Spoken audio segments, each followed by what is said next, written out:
পৃথিবীর উত্তরের শেষ শহরের নাম কি আপনারা কি জানেন? পৃথিবীর উত্তরের শেষ যে দেশটি তার নাম হলো নরওয়ে, এবং নরওয়েরই শেষ শহর নাম হলো হ্যামারফেস্ট। এই হ্যামারফেস্ট হলো পৃথিবীর সর্ব উত্তরের শেষ শহর যেখানে মানব বসতি আছে, এবং এই শহরের পরে আর কোনো মানব বসতি নেই। বিষয়টা কেমন লাগছে আপনাদের কাছে? আজকে এই হ্যামারফেস্ট নিয়ে আমি গল্প করব ঢাকা স্ট্রিমে। অসাধারণ একটি জায়গা। এখানে পিছন দিকে আপনারা যে দেখতে পাচ্ছেন এটা কিন্তু উত্তর মহাসাগর। উত্তর মহাসাগরের একটি ফিওর্ডের মাঝে গড়ে উঠেছে এই শহরটি।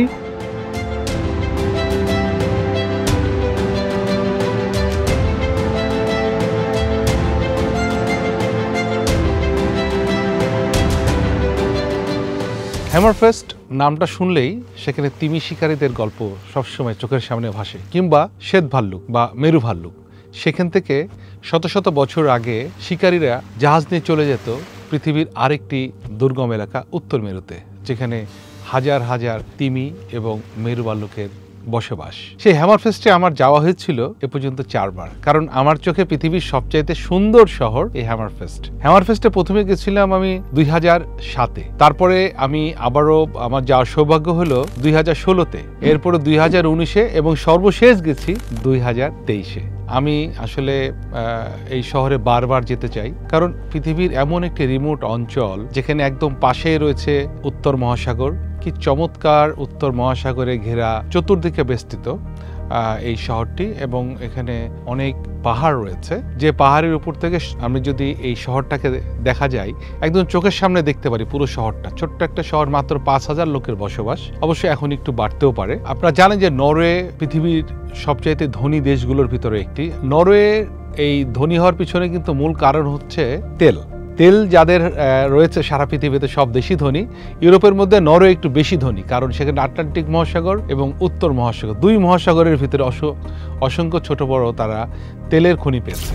তো হ্যামারফেস্টে এরকম তেলের খনি রয়েছে, এবং এই তেলের খনির উপরে ডিপেন্ড করেই কিন্তু গড়ে উঠেছে শহরটি। সেখানে যারা বসবাস করে তারা কিন্তু কোনো না কোনো, এখানে হয়তোবা অনেকগুলো তেলের খনি রয়েছে, সেই খনিতে চাকরি করে, এবং যারা চাকরি করে তাদের উপরেই ডিপেন্ড করে আবার সেখানে অনেক মানুষ জীবিকা নির্বাহ করে। যেমন সেখানে গ্রোসারি স্টোর এখন ওপেন হয়েছে, অনেক শপ ওপেন হয়েছে, তাদের অনেক কিছু নিত্য দিনের জিনিসপত্র তাদের দরকার, সেগুলোর জন্য অনেক ছোট বড় দোকান রয়েছে। তো হ্যামারফেস্টের গল্প বলতে প্রথমেই যেটা আমার চোখের সামনে ভাসে, রেনডিয়ার হেঁটে যাচ্ছে আপনার বাড়ির সামনে দিয়ে অথবা আপনার হোটেলের সামনে দিয়ে। চমৎকার একটা দৃশ্য যে আপনার একটা বন হরিণ কিংবা বলগা হরিণ আপনার সামনে দিয়ে, অবশ্য সেখানে অনেকের পার্সোনাল হরিণ রয়েছে যেগুলোতে গলায় তাদের বিভিন্ন ধরনের মার্ক অথবা ঘন্টা দেওয়া থাকে, হেঁটে যাচ্ছে একটা ঘন্টা বাজাতে বাজাতে। মানে দৃশ্যটা ভাবলেই জানি কেমন লাগে, যে পৃথিবীর কি চমৎকার একটা দৃশ্য, যে বিশাল বড় বড় শিংওয়ালা হরিণ আপনার সামনে হেঁটে যাচ্ছে। এই শহরটিতে ঢুকতেই সর্বপ্রথম চোখে পড়ে একটি শ্বেত ভাল্লুকের ভাস্কর্য। যে ভাস্কর্যটি এই শহরে যারা ঢুকে সবাইকে স্বাগতম করে। এবং কেন এই ভাস্কর্য, এটা নিয়ে আমি স্থানীয় লোকের সাথে কথা বলেছি, কারণ আমি গল্পের শুরুতেই বলেছিলাম যে ঠিক এইখান থেকে হাজার হাজার তিমি শিকারী এবং শ্বেত ভাল্লুক শিকারী এখান থেকে চলে যায় উত্তর মেরুতে শ্বেত ভাল্লুক শিকার করতে। যদিও শিকারের বিরুদ্ধে আমরা সবাই, এবং আমরা এখন বুঝতে পারি যে প্রাণীকুল আমাদের কত দরকার এই পৃথিবীতে। তো হ্যামারফেস্ট এই জন্যই বিখ্যাত। এবং সবচেয়ে ভালো লেগেছে আমার, কেন ভালো লাগে, যে পাহাড়, সমুদ্র, মানুষের যে নীরবতা, নিস্তব্ধতা, সেখানকার গাছপালা, রাস্তাঘাট সবকিছুই যেন একদম শিল্পীর তুলিতে আঁকা। বারবার এই জন্যে আমার এখানে যেতে ইচ্ছা করে। এবং সেখানে লোকাল কিছু মাছের বাজারও রয়েছে, সমুদ্র থেকে উঠে আসে সে বাজারগুলো। তবে মজার বিষয় হচ্ছে আমি কিন্তু 4 বারই গেছি গ্রীষ্মকালে। আমি জানি না যে উইন্টারে সেখানে কি অবস্থা হয়। যতটুক আমি গুগলে দেখেছি কিংবা ঘেটে দেখেছি বইপত্র, সেখানে -40 to 50 ডিগ্রি, মাঝে মাঝে 45, এই টাইপের উইন্টারের সময় টেম্পারেচার থাকে। মানে সেখানে খুবই ডিফিকাল্ট একটা জায়গা। পৃথিবীর একদম নর্থ সাইডে প্রচণ্ড উইন্ড, প্রচণ্ড ঠান্ডা, প্রচণ্ড স্নো, সব কিছুর মধ্যেও সামারে সেই শহরটা হয়ে ওঠে আমার চোখে পৃথিবীর সবচেয়ে সুন্দর। তো আপনারা অবশ্যই হ্যামারফেস্টে যাবেন।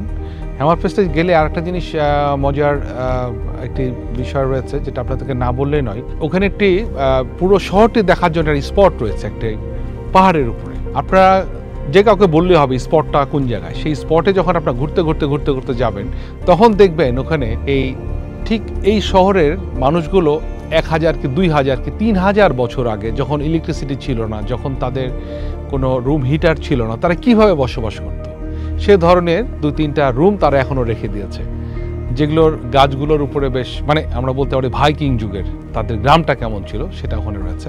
এবং এখানে সুন্দর কিছু ক্যাফেটেরিয়া রয়েছে, আপনারা বসে থেকে কফি খেতে খেতে হ্যামারফেস্ট উপভোগ করতে পারবেন। এছাড়াও হ্যামারফেস্টের মানুষের জীবনযাপন এবং আমার যে 4টি জায়গায় চমৎকার চমৎকার কিছু বাড়ি এবং হোস্টেলে আমি ছিলাম, হোটেলে ছিলাম, এবং সেছাড়া লোকাল মার্কেট, তাদের অনেক কিছুই রয়েছে। এই সুন্দর সুন্দর গল্পগুলো নিয়েই আমি হাজির হব অন্য কোনো এপিসোডে।